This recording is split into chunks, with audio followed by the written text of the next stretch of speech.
Muy buenos días, les habla Juan Carlos Tejero. Hoy con la lectura de Los comerciantes en nuestra clase de Derecho Comercial. Bueno, entremos en órbita.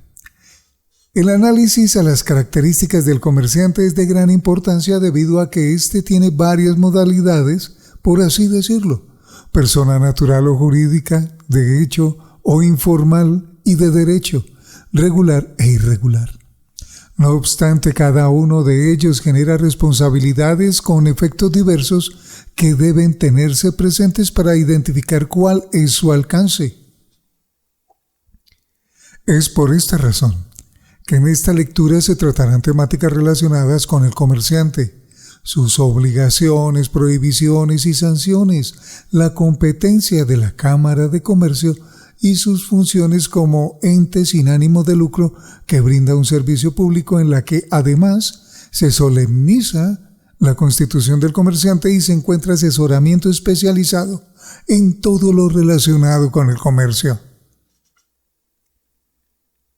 Los comerciantes, persona natural, comerciante formal e informal y comerciante persona jurídica.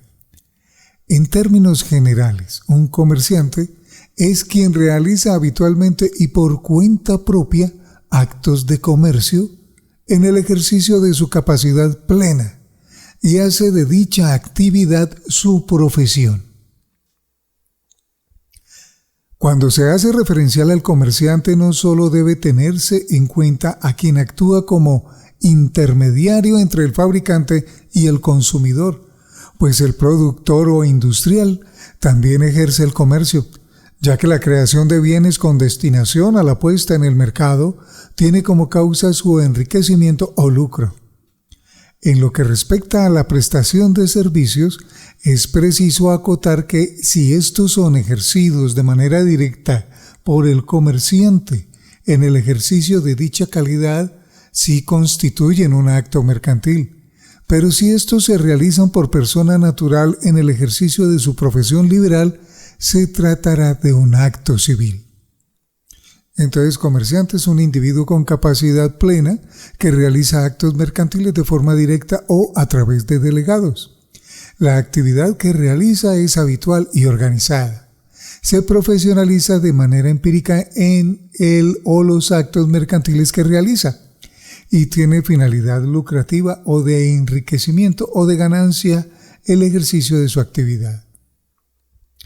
Ahora bien, los actos de comerciantes por regla general se presumen mercantiles. No obstante, esta teoría admite prueba en contrario. Un ejemplo de ello es que los comerciantes en su cotidianidad adquieren bienes y servicios para su uso y consumo personal, familiar o doméstico, y también obtienen elementos necesarios para el ejercicio de su actividad comercial sin que todos ellos generen lucro. Este es el caso de los productos que se obtienen para el aseo de la empresa o la papelería, los refrigerios, el café, para la greca de uso de los trabajadores, etc., los cuales no tienen por finalidad ser comercializados.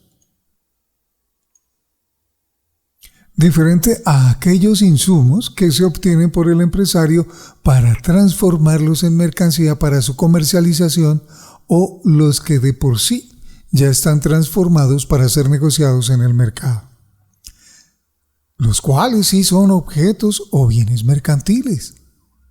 Por otra parte, siguiendo la afirmación de que el comercio se puede realizar de manera formal e informal, surge la pregunta: ¿cómo saber si alguien es comerciante? Pues bueno, existen algunas formas de identificarlos. Por ejemplo, 1. Si tiene matrícula mercantil inscrita o registrada ante la Cámara de Comercio, se presume comerciante.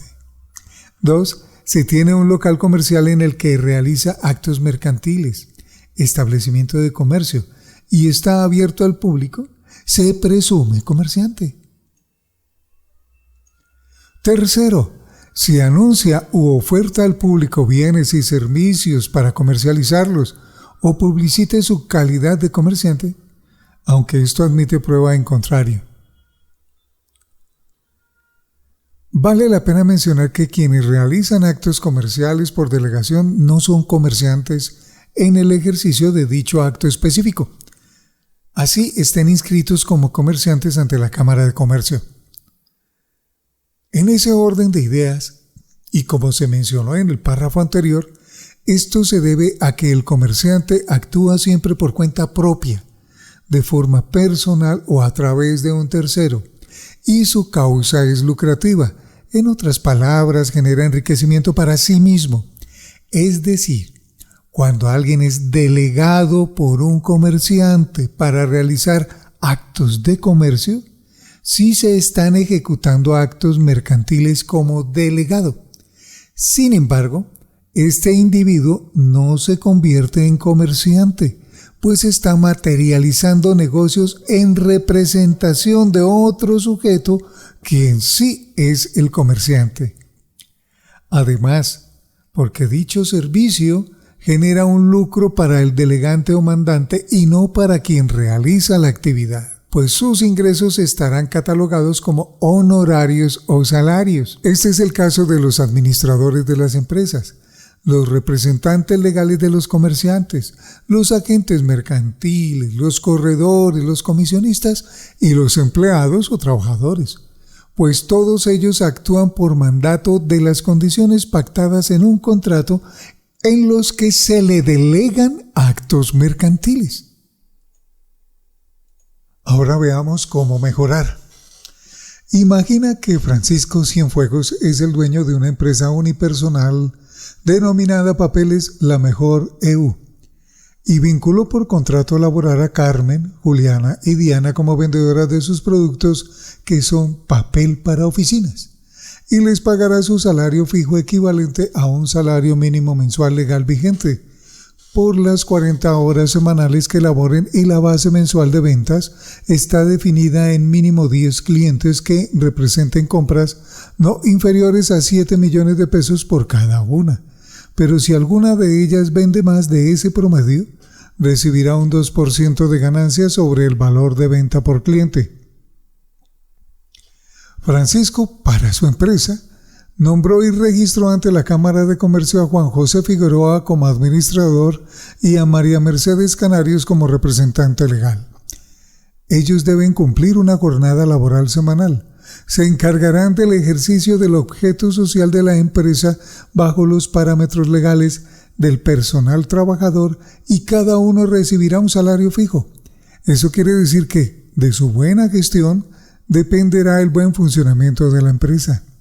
Adicionalmente, Francisco contrató a través de mandato denominado Agencia Mercantil a Catalina Subiría, para que se encargara de la publicidad de la empresa, de vender los portafolios de productos a empresas mayoristas y de diseñar cada 3 meses estrategias de mercado.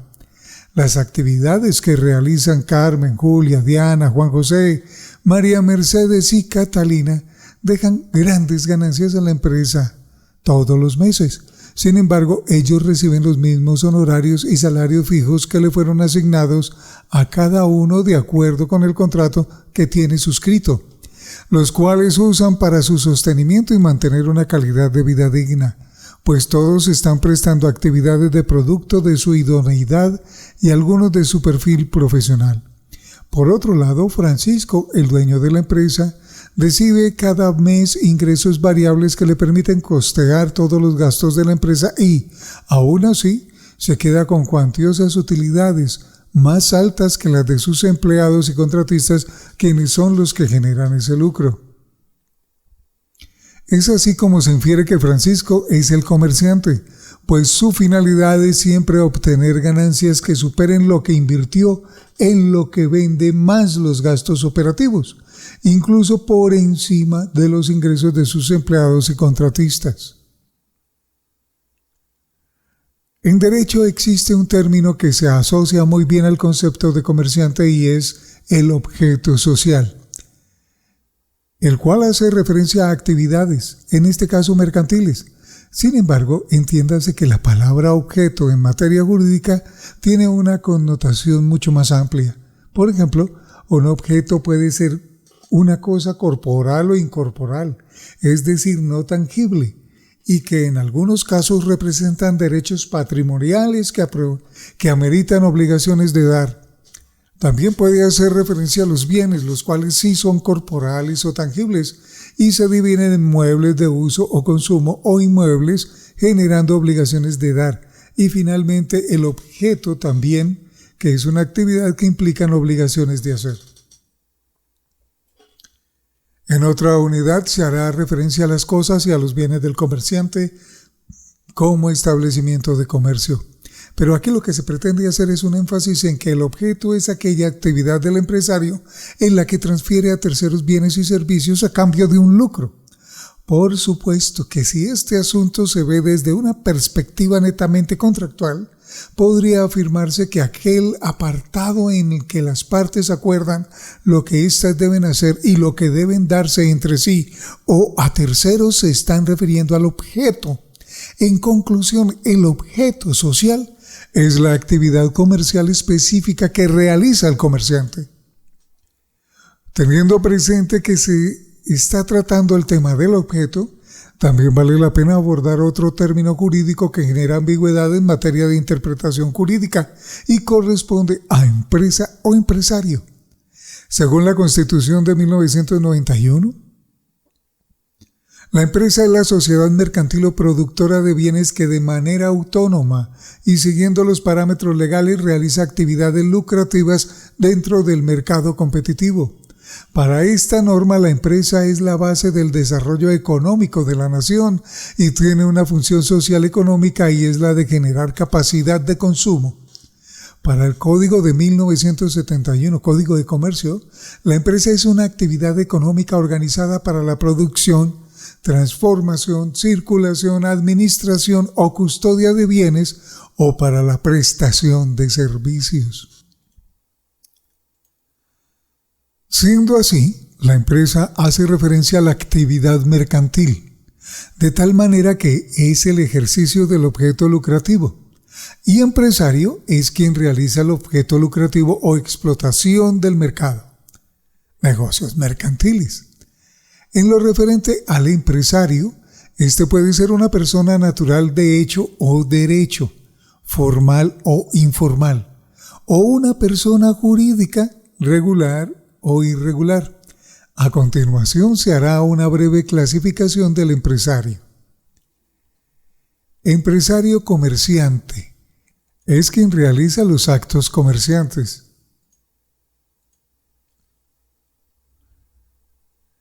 En lo referente al empresario, este puede ser una persona natural, de hecho o derecho, formal o informal, o una persona jurídica, regular o irregular. Empresario o comerciante. ¿Quién es? Es el que realiza los actos comerciantes. Es persona natural, de derecho o formal, quien se ha registrado ante la Cámara de Comercio y cuenta con matrícula mercantil, personería jurídica, patrimonio autónomo y un objeto social autorizado por el Estado para su libre ejecución. Por lo tanto, los perjuicios que genere a terceros serán cubiertos con el patrimonio declarado a nombre de la personería jurídica del comerciante y no con los bienes personales de quien ejerce el comercio, siempre y cuando los daños no sean producto del dolo o la culpa. De hecho o informal, quien ejerce el comercio sin tener matrícula mercantil por no haberse registrado ante la Cámara de Comercio, de tal manera que, si bien su actividad no está prohibida, carece de personería jurídica y patrimonio autónomo, lo que lo hace solidaria e ilimitadamente responsable con su patrimonio personal por los perjuicios que cause a terceros en el ejercicio de su actividad mercantil. Sociedades de hecho es un grupo de personas naturales que en virtud al derecho fundamental de libertad de asociación se unen para realizar conjuntamente el comercio, pero de manera informal, es decir, sin registrarse ante la Cámara de Comercio, motivo por el cual todos son solidaria e ilimitadamente responsables por los perjuicios que causen a terceros con su actividad. Ahora ya vimos persona natural, vamos a persona jurídica. Persona jurídica es quien ejerce el comercio como empresa unipersonas, EU, o bajo la modalidad de sociedad SA, SAS, limitada, compañía y hermanos, o compañía e hijos y compañías SNC o SCA. Estos pueden ser regulares o irregulares.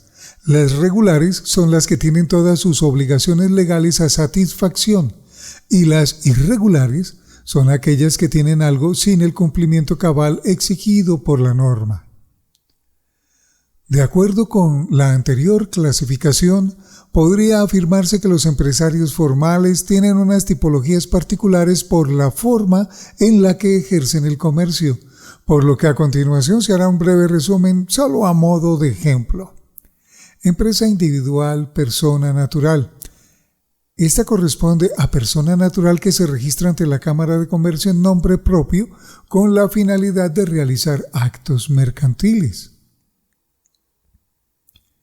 Empresa colectiva. Estas se conocen como sociedades comerciales. Son personas jurídicas integradas por pluralidad de sujetos, personas naturales o jurídicas, quienes tienen una finalidad o causa común y consiste en realizar una actividad económica lucrativa. Estas se constituyen por contrato societario. Sus miembros deben hacer aportes sociales y la responsabilidad de los actos mercantiles están en cabeza de la personería jurídica. Empresa unipersonal. Es una empresa jurídica constituida por un único miembro que puede ser tanto una persona natural como una persona jurídica. Pueden ser empresas originarias o sobrevenidas de otras. Tiene patrimonio propio, que es el capital que aporta quien crea la sociedad. La responsabilidad será limitada, pues con el capital de la empresa, el único miembro responderá por todas las deudas y responsabilidades sin afectar su patrimonio personal. Estas se constituyen por contrato societario. Sus miembros deben hacer aportes sociales y la responsabilidad de los actos mercantiles están en cabeza de la personería jurídica. En lo relativo a cómo puede el comerciante ejercer sus actividades para obtener sus ingresos, se hará relación a las condiciones para que un empresario pueda clasificarse dentro de la modalidad de microempresa. ¿Cómo puede pertenecer al régimen tributario no responsable del impuesto a las ventas, IVA? ¿Y cuáles son los sectores económicos dentro de los cuales realiza explotación económica del mercado? Requisitos para ser micro, pequeña, mediana y gran empresa en Colombia. Microempresa. Estar conformada por no más de 10 trabajadores y cuyos ingresos por actividades comerciales ordinarias anuales sean inferiores o iguales a 44.779 unidades de valor tributario.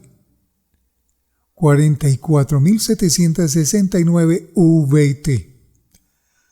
A. Pequeña empresa. Estar conformada por más de 11 trabajadores y menos de 50, y cuyos ingresos y actividades comerciales ordinarias anuales sean superiores a 44.779 unidades de valor tributario e inferiores o iguales a 431.196 unidades de valor tributario. B. Mediana empresa. Estar conformada por más de 50 trabajadores y menos de 250, y cuyos ingresos por actividades comerciales ordinarias anuales sean superiores a 431.196 unidades de valor tributario e inferiores o iguales a 2.160.692 unidades de valor tributario. C. Gran empresa. Estar conformada por más de 250 trabajadores en adelante y cuyos ingresos por actividades comerciales ordinarias anuales sean superiores a 2.160.692 unidades de valor tributario. Comerciantes no responsables del impuesto a las ventas IVA. Las microempresas o los comerciantes son personas naturales como minoristas, artesanos, agricultores, ganaderos o tallistas que pertenecen al régimen no responsable de IVA. Son aquellas que cumplen con la totalidad de los requisitos establecidos en el artículo 3 de la Ley 1943 de 2018, el cual establece: 1. Que no se haya obtenido dentro de sus activos brutos del año inmediatamente anterior o del que se encuentra en curso ingresos brutos totales producto de la actividad mercantil por monto igual o superior a 3.500 unidades de valor tributario. En adelante, VT. 2. Que tengan máximo un establecimiento de comercio, oficina, sede, local o negocio donde practique el comercio. 3. Que en el establecimiento del numeral anterior no ejecuten actividades mercantiles como la franquicia, la concesión, las regalías, la autorización u otra que implique la explotación de intangibles. 4. Que no sean usuarios aduaneros. 5. Que no hayan pactado en el año en curso o en el anterior venta de bienes o prestación de servicios por valor individual igual o superior a 3.500 VT. 6. Que el valor de las consignaciones en entidades bancarias, depósitos o inversiones financieras durante el año anterior o durante el respectivo año no supere la suma de 3.500 VT. 7. Que no se encuentre inscrito como contribuyente del impuesto unificado del régimen simple de tributación. Si una empresa que no cumple con los requisitos mencionados anteriormente decide utilizar esta norma, sus estados financieros no se entenderán como en conformidad con la norma para las microempresas, debiendo ajustar su información con base en su marco regulatorio correspondiente. Conforme al sector económico de los empresarios, pueden clasificarse en 3. Primario. Su actividad comercial clasifica dentro de la explotación de recursos naturales, pesqueras, ganaderas, agrícolas, etc. Secundario. Su objeto social está dentro del sector industrial, manufactureras, industriales, productoras de alimentos procesados, etc. Terciario, cuyo objeto social se relaciona con servicios turísticos, financieros y de comercio en el sector real. Deberes y sanciones de los comerciantes. Al hacer referencia a los deberes, es importante entender que un deber no implica sanción patrimonial, pues es de carácter dispositivo, diferente a una obligación que es impositiva, o lo que conocemos como una orden o algo imperativo, e implica una sanción patrimonial, además de ir dirigido a un sujeto con calidades y cualidades específicas. Según el artículo 19 del Código de Comercio, son: inscribirse en la Cámara de Comercio para tener matrícula mercantil registrada, inscribir en la Cámara de Comercio todos los actos, libros o documentos respecto de los cuales la ley exija esa formalidad, llevar contabilidad regular de sus negocios según los parámetros legales, llevar un registro de la correspondencia comercial y demás documentos relacionados con la actividad, no realizar actos de competencia desleal. Adicionalmente, en lo relativo a los bienes y servicios que comercializa, tiene el deber de poner en el mercado productos de calidad, garantizar la seguridad e indemnizar a los afectados por los perjuicios que generen sus bienes y servicios, garantizar el derecho a la reclamación de los clientes y terceros, dar información, sobre los bienes y servicios que ponen en el mercado, clara, completa, veraz, oportuna, transparente, anticipada, precisa, comprensible, idónea, o advertencia de nocividad, especificaciones de uso y consumo, garantía, medio de transporte y condiciones para su cuidado, etc. Según la Ley 1801 de 2016, por la cual se expide el Código Nacional de Seguridad y Convivencia Ciudadana, son deberes de los comerciantes los que se relacionan a continuación. Contar con la certificación de uso de suelos del lugar donde se ejerce la actividad mercantil. Respetar los límites establecidos por la norma sobre la emisión de ruido.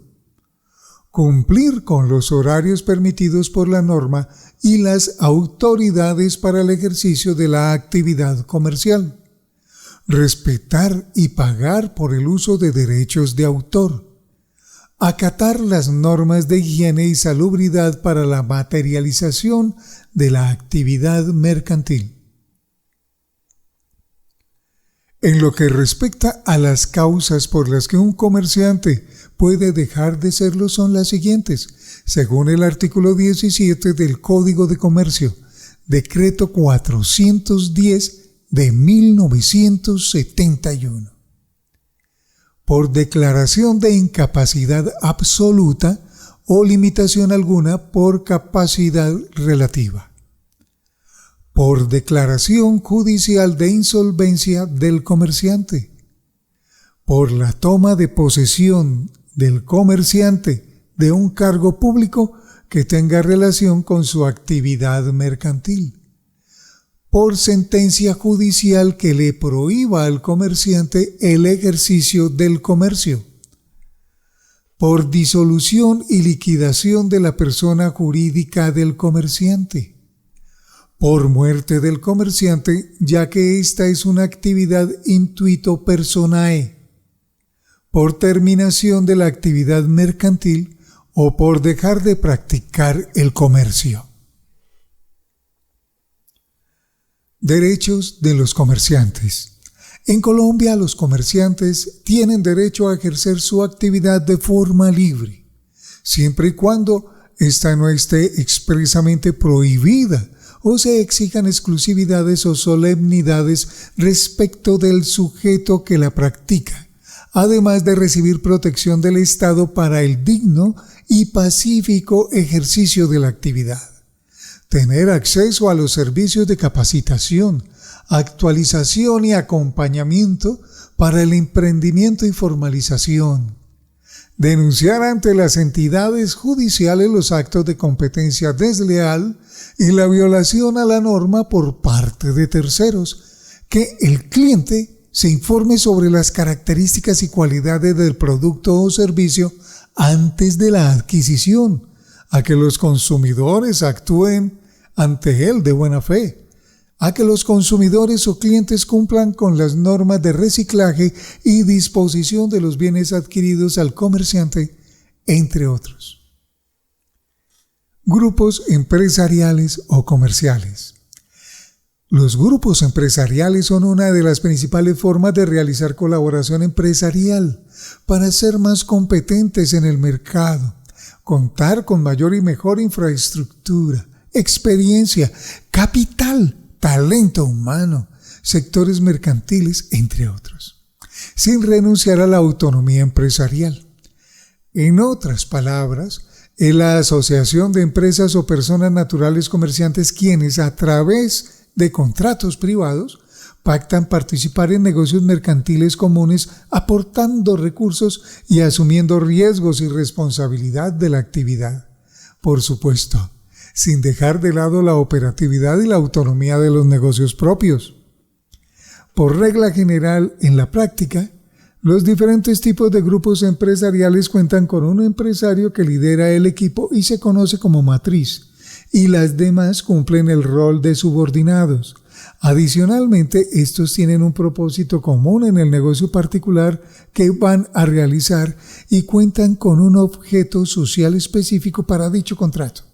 y que es diferente al de cada uno como comerciante individual. En lo que respecta a la matriz, esta puede estar representada por una empresa o por un empresario persona natural, pero lo que le da tal categoría es que esta es quien lidera la determinación del objetivo común, establece las reglas de ejecución del contrato común y, en algunos casos, tiene participación económica, accionaria, en las subordinadas o hace parte de sus órganos corporativos. Diferente ocurre con las subordinadas, quienes no tienen participación monetaria o administrativa en la matriz. Existen algunas estrategias que sirven para identificar quién tiene el rol de matriz en un grupo empresarial. Por ejemplo, cuando un empresario tiene el 50% o más del capital social de las subordinadas en la suma del capital de todas, lo que le permite tomar decisiones en las asambleas ordinarias y extraordinarias de estas, o cuando las subordinadas la reconocen como líder del equipo o se someten a sus determinaciones. En aquellos eventos en los que existe subordinación, según la Ley 222 de 1995, la matriz debe ejercer el control del grupo, consolidar los estados financieros de las subordinadas y el propio para efecto de declaración de renta. Si es un grupo empresarial internacional, tendrá la obligación de ser sujeto fiscal en los países de las que todos son miembros y será a quien vinculen procesalmente en materia de responsabilidad civil contractual y extracontractual para que realice la defensa del grupo. Y en aquellos eventos en los que sea difícil determinar quién opera como matriz, la Superintendencia de Sociedades determinará su existencia. A continuación, se relacionarán algunos tipos de modalidades. Colaboración empresarial o joint venture. En esta modalidad los empresarios acuerdan en un contrato lo que van a aportar como recursos: dinero, personal, maquinaria, conocimiento, propiedad industrial, etc. ¿Qué actividades específicas estarán a cargo de cada uno? La manera en la que han de asumir la realización de los servicios o entregas de productos y la repartición de las ganancias. No obstante, los negocios propios de la empresa de cada uno seguirán siendo autónomos respecto de este pacto. A continuación, los dos ejemplos de esta modalidad. A. Consorcios. Los integrantes empresarios tienen responsabilidad solidaria e ilimitada por los perjuicios contractuales y extracontractuales que generen. B. Unión temporal. Cada comerciante responderá por aquellos actos que sean producto de su acción u omisión y en el porcentaje de su participación. Es decir, que aquí se analiza el grado de responsabilidad de manera individual. Concesión mercantil.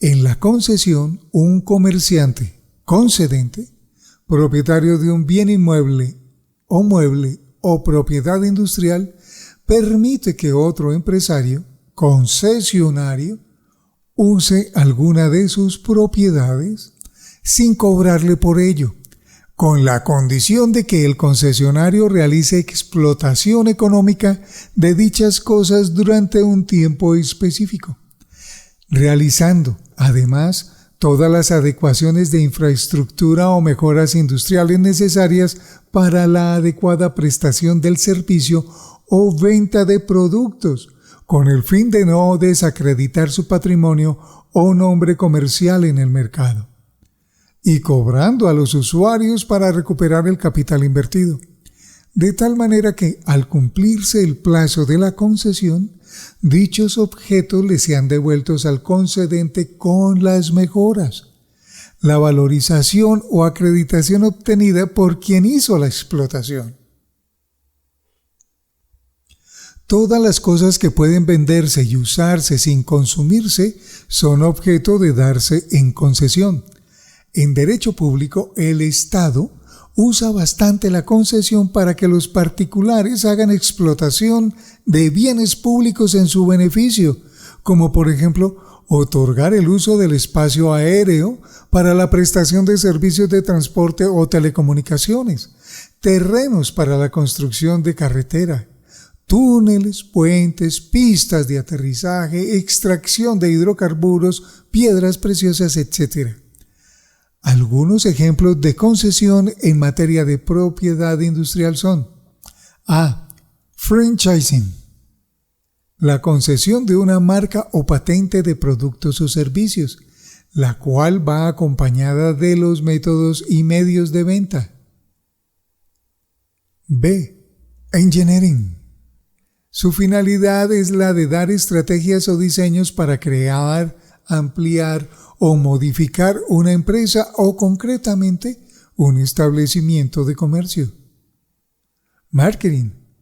Otorgar el uso de métodos, medios y técnicas de comercialización. D. Ring. Son asociaciones en las que los empresarios acuerdan agruparse para aportar dinero y comprar en masa grandes cantidades, valores y títulos valores en el mercado, y luego ponerlas en venta a precios superiores, pues son los únicos oferentes, o por lo menos los que tienen la mayor cantidad de productos del mercado. Trust. A través de fusiones empresariales. En este modelo, una empresa matriz compra la mayoría de las acciones de otras empresas, 50% o más del capital social, las cuales tienen similar o igual o diferente objeto social con la finalidad de controlarlas desde sus órganos corporativos en las asambleas ordinarias y extraordinarias, determinar su operatividad y recibir utilidades de todas ellas. En otras palabras, es un modelo en el que un comerciante acapara sectores del mercado, diversifica sus ganancias y controla sectores económicos del mercado. F. Holding. Esta figura también se conoce como sociedades de cartera y consiste en que una empresa matriz compra pequeñas cantidades de participación, acciones, aportes, a muchas otras que pertenecen a diferentes sectores económicos para diversificarse y garantizar siempre utilidades independientemente de la dinámica del mercado. En esta figura no se busca tener control o poder sobre las demás como en los trusts, sino asegurar ganancias de diversos sectores económicos.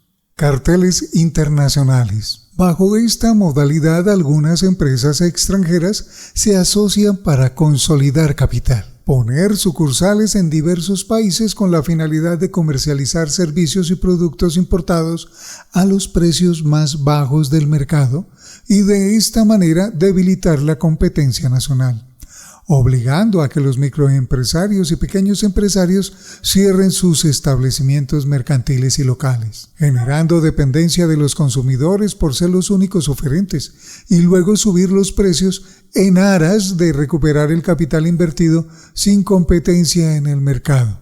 Es oportuno mencionar que los carteles internacionales son promovidos por los estados para la obtención de divisas e incrementar el PIB, Producto Interno Bruto, a costa de otras naciones. Sin embargo, en Colombia las empresas nacionales tienen prohibida esta modalidad bajo la figura de prácticas monopolísticas. H. Cuentas en participación. Aquí varios empresarios se asocian. Eligen a uno para que actúe ante terceros con o sin representación, con el objetivo de postularlo para la ejecución de un negocio o proyecto específico.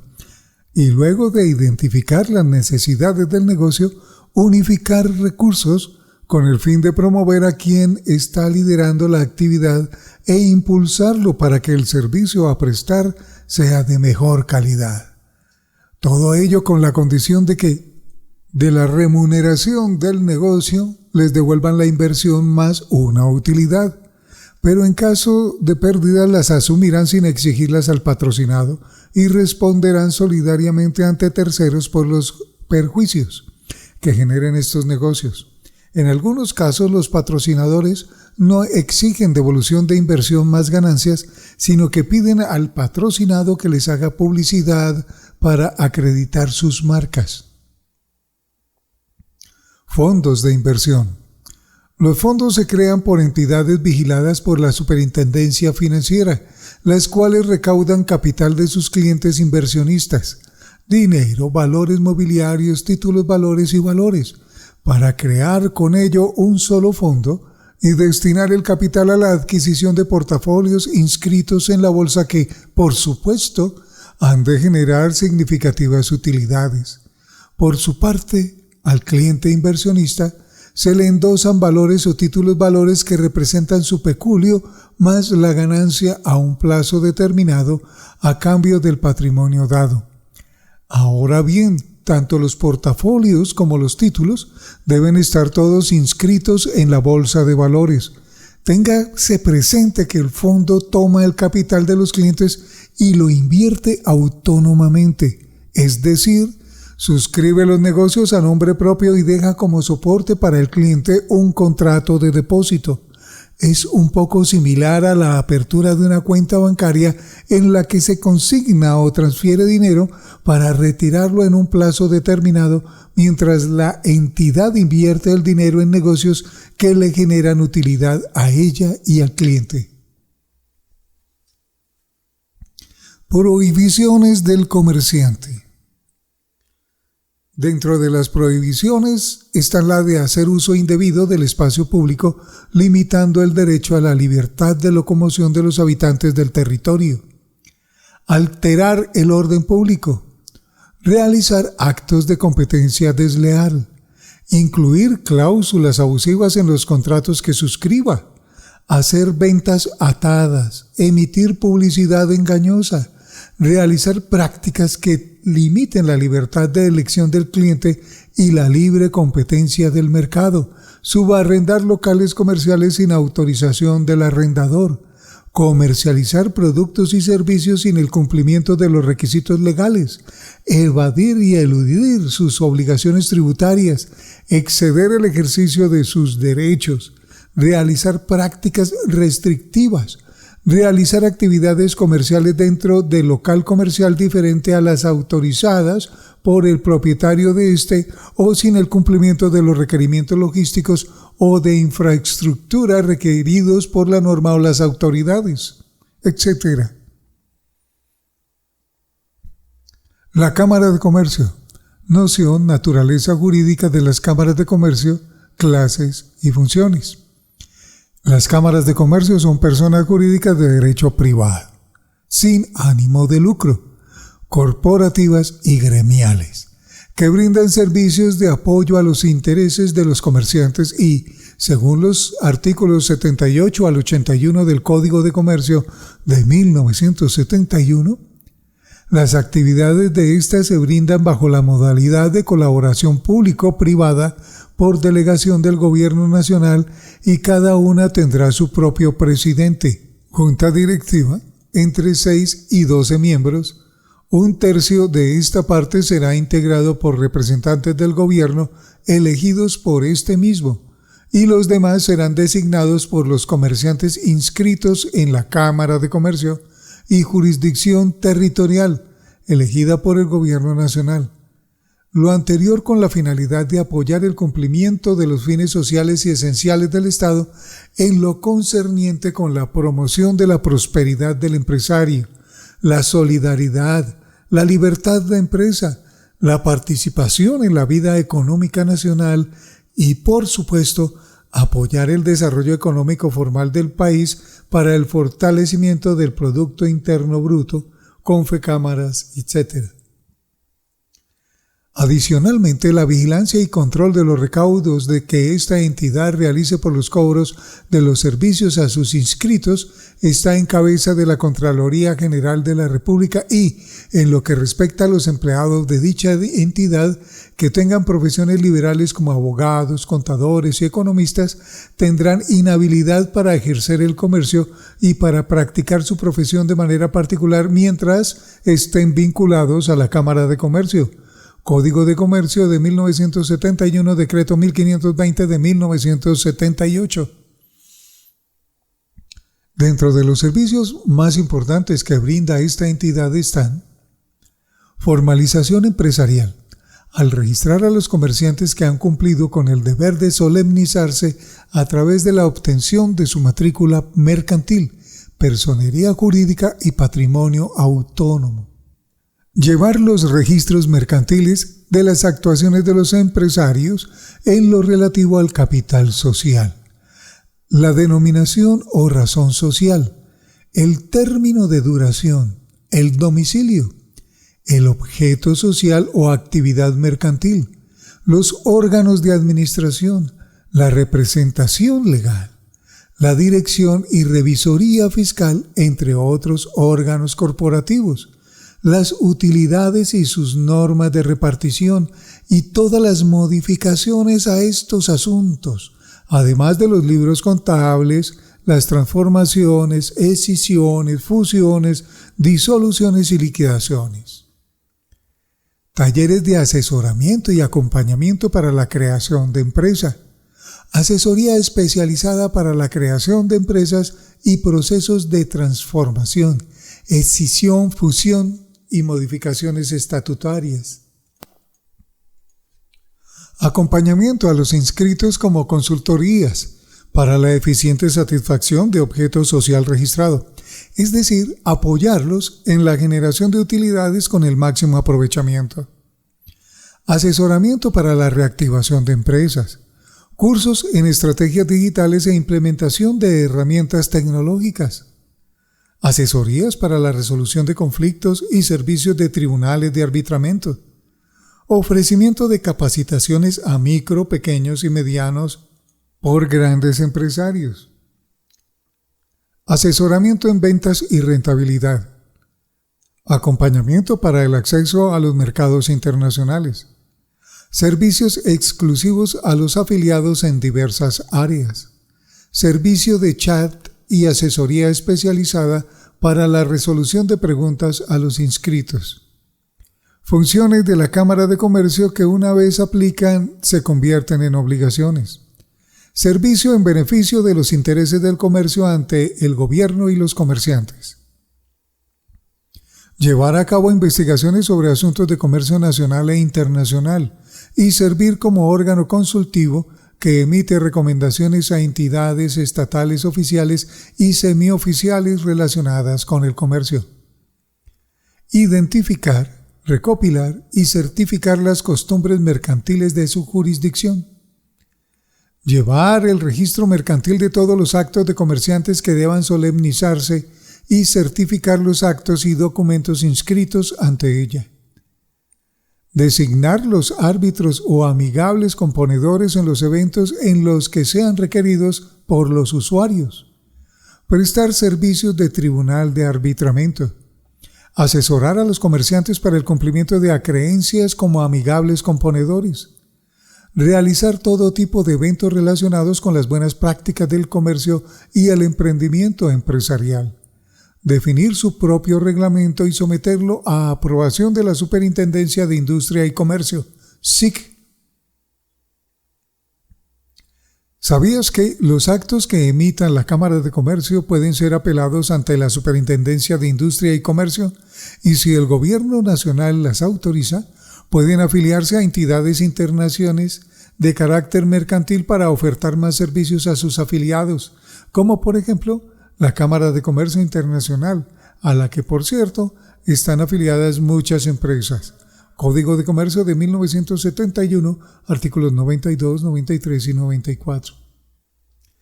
Las etapas que deben seguirse ante la Cámara de Comercio para formalizarse como empresario, persona natural o empresa unipersonal o sociedad mercantil es el siguiente. A. Inscripción del registro ante la Cámara de Comercio, para lo cual se solicitará, además de todos los datos del comerciante, la especificidad de la actividad mercantil a realizar, aportar información económica o financiera con la que se iniciará la ejecución del objeto social y, si se trata de una sociedad mercantil o empresa unipersonal, también deberá aportarse el acta de constitución con estatutos y estados financieros iniciales. Todo ello para que se genere un número provisional de identificación tributaria y el número provisional de matrícula mercantil. B. Con fundamento en la información anteriormente relacionada, se expedirá un certificado de existencia y representación legal provisional que será exclusivo para adelantar trámites ante la DIAN y dar apertura a la cuenta de ahorros empresarial en entidad bancaria. C. Con los siguientes soportes, el comerciante solicitará posteriormente a la DIAN, Dirección de Impuestos y Aduanas Nacionales, el Registro Único Tributario RUT, en el cual se hará la asignación de la actividad económica y el régimen tributario al que pertenece. Se le asignará su firma digital y se le expedirá la autorización para facturar, certificado de existencia y representación legal provisional, número de NID provisional otorgado por la Cámara de Comercio, fotocopia de la cédula de ciudadanía del comerciante y de ser sociedad o EU, también la de su representante legal y administrador. Balances de constitución y certificados de pérdida y ganancia, firmado por contador público y acompañada de fotocopia de cédula y tarjeta profesional del contador público. Paralelamente, si el comerciante así lo prefiere, puede realizar la apertura de su cuenta empresarial, en la que consignará el capital con el que iniciará su actividad mercantil como empresario y de esa manera separarlo de su patrimonio personal, patrimonio autónomo. Por su parte, la entidad financiera le requerirá al empresario los siguientes documentos: certificado de existencia y representación legal con número de NID provisional otorgado por la Cámara de Comercio, fotocopia de la cédula de ciudadanía del representante legal, balances de constitución y certificados de pérdidas y ganancia, firmado por contador público y acompañado de fotocopia de cédula y tarjeta profesional del contador público.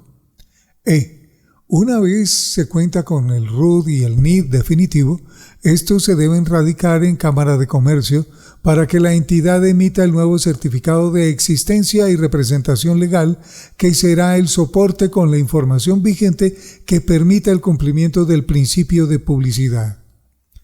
En lo que respecta al principio de publicidad, este hace que los actos de los comerciantes sean oponibles a terceros, pues al registrar su información junto con la de sus órganos corporativos y estatutos, al igual que las reformas de estos ante la Cámara de Comercio, esta entidad hará un reporte de ello en su plataforma virtual, que es de público acceso, y en ese orden de ideas, la comunidad en general podrá notificarse de todo aquello que esté relacionado con la operatividad del empresario. ¿Cómo mejorar? La inscripción de la firma digital ante la DIAN debe solicitarse con cita previa y se deben llegar los siguientes documentos: fotocopia del certificado de existencia y representación legal y fotocopia de cédula de ciudadanía del representante legal. Para la autorización de facturación ante la DIAN, que también debe hacerse con cita previa, deben entregarse los siguientes documentos: fotocopia del certificado de existencia y representación legal y fotocopia de cédula de ciudadanía del representante legal.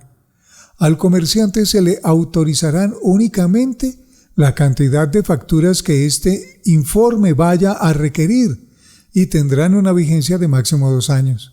Pero si vencido ese tiempo no se usaron en su totalidad, es menester requerir nuevamente la autorización de la cantidad que se considere necesaria, y si el comerciante las agotó antes de los 2 años, puede pedir autorización para la emisión de más facturas en cualquier momento. Todos los pasos antes mencionados deben ser realizados únicamente por el representante legal o persona con mandato o poder auténtico y presentación personal.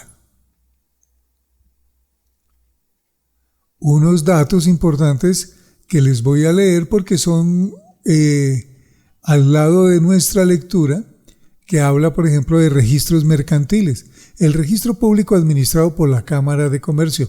En él se inscriben y publican los actos de contratos relacionados con la actividad comercial, de transparencia y seguridad jurídica a los actos mercantiles. La costumbre, registro público ante la Cámara de Comercio. Los comerciantes se inscriben para legalizar su actividad. Es obligatorio para ejercer actividad mercantil y obtener el número de matrícula mercantil e identificación tributaria. Ahora sí, referencias. Decreto 3019 de 2013, por el cual se modifica el marco técnico normativo de información financiera para microempresas, anexo al decreto 2706 de 2012. Decreto 898 de 2002, por el cual se reglamenta el título sexto del libro primero del Código de Comercio y se dictan otras disposiciones reglamentarias. Decreto 957 de 2019, por el cual se adiciona el capítulo 13 al título primero de la parte 2 del libro 2 del decreto 1074 de 2015, decreto único del sector comercio, industria y turismo, y se reglamenta el artículo 2 de la ley 590 de 2000, modificado por el artículo 43 de la ley 1450 de 2011. Decreto 1171 de 1980, Presidencia de la República, por el cual se redistribuyen unas funciones administrativas y se asignan a la Superintendencia de Sociedades ciertas atribuciones para el cabal cumplimiento de la Ley 32 de 1979-1980, 14 de marzo. www.funcionpublica.gov.co. Decreto 2706 de 2012, por el cual se reglamenta la Ley 1314 de 2009 sobre el marco técnico normativo de información financiera para microempresas.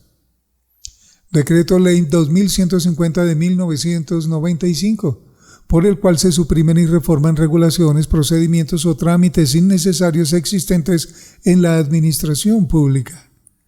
Ley 80 de 1993, por la cual se expide el Estatuto General de Contratación de la Administración Pública. Ley 222 de 1995, por la cual se modifica el libro segundo del Código de Comercio. Se expide un nuevo régimen de procesos concursales y se dictan otras disposiciones. Ley 256 de 1996, por la cual se dictan normas sobre competencia desleal. Ley 1014 de 2006, de fomento a la cultura del emprendimiento. Ley 1943 de 2018, por la cual se expiden normas de financiamiento para el restablecimiento del equilibrio del presupuesto general y se dictan otras disposiciones. Módulo Derecho Comercial, Unidad 2, el comerciante, autora Tatiana Dulima Zavala Leal, asesora pedagógica Luisa Esperanza Rincón. Diseñador Carlos Bermúdez Andrade. Muchas gracias a todos los autores, a todas las personas que han compilado, que han editado, que han escrito este documento para el Politécnico Gran Colombiano. Señoras y señores, les habló Juan Carlos Tejero Medina. Un abrazo a todos.